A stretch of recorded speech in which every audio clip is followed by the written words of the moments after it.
Perkenalkan, saya atas nama Anggun Septia Surtui.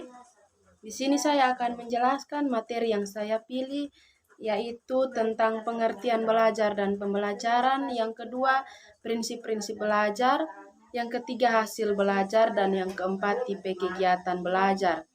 Penjelasan yang pertama yaitu pengertian belajar dan pembelajaran.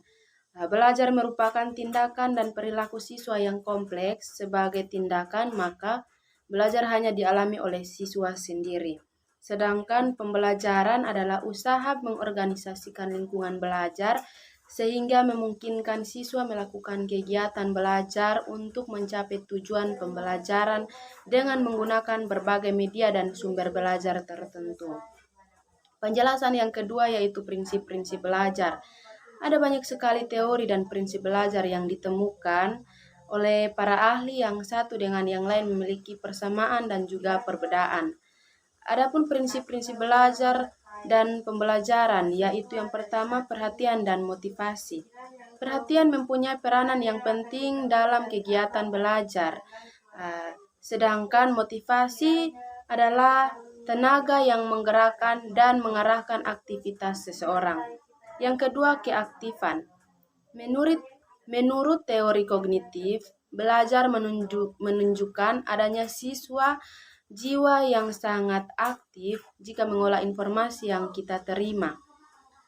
Penjelasan yang ketiga, prinsip yang ketiga yaitu keterlibatan langsung atau berpengalaman.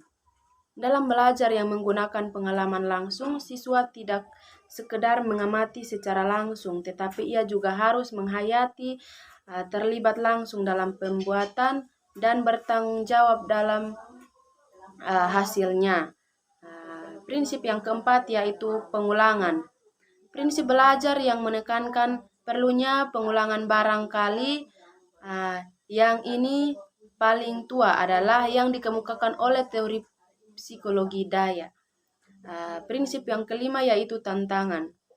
Dari teori medan yang ditemukan oleh Kurt Lewin, bahwa siswa yang situasi belajar berada dalam suatu medan atau lapangan psikologis. Dalam situasi belajar, siswa menghadapi satu tujuan yang ingin dicapai, tetapi terdapat hambatan, yaitu mempelajari bahan belajar, maka timbullah motif untuk mengatasi hambatan tersebut. Dan prinsip yang keenam yaitu umpan balik dan penguatan.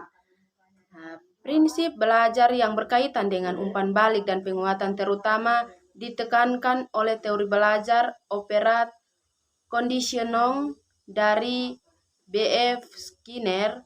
Kalau pada teori ini yang diperkuat adalah responnya siswa. Dan yang ketujuh adalah prinsip yang ketujuh adalah perbedaan individual. Siswa merupakan individual yang unik, artinya tidak ada dua orang yang sama persis. Penjelasan yang ketiga yaitu hasil belajar. Hasil belajar dapat diartikan sebagai hasil maksimum yang telah dicapai oleh siswa setelah mengalami proses belajar mengajar.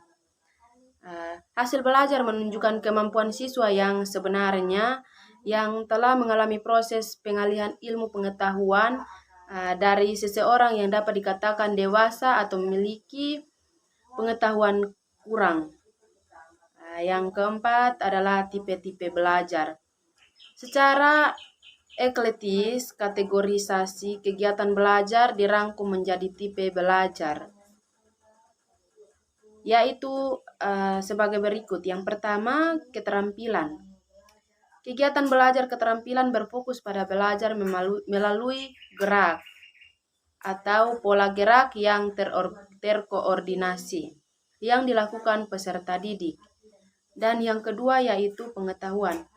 Kegiatan belajar pengetahuan merupakan dasar bagi semua kegiatan belajar, mencakup pemahaman terhadap suatu pengetahuan, kemampuan mengembangkan, dan keterampilan berpikir. Yang ketiga yaitu kegiatan belajar informasi. Adalah kegiatan peserta didik dalam memahami simbol seperti kata, istilah, pengertian, dan peraturan. wujudnya berupa hafalan. Dan yang keempat yaitu kegiatan belajar konsep. Adalah belajar mengembangkan informasi logika atau membuat generalisasi dari fakta atau konsep. Nah, konsep adalah ide atau pengertian umum yang disusun dengan kata, simbol, dan tanda mengenai suatu objek maupun peristiwa. Sekian penjelasan dari saya. Atas perhatiannya saya ucapkan terima kasih.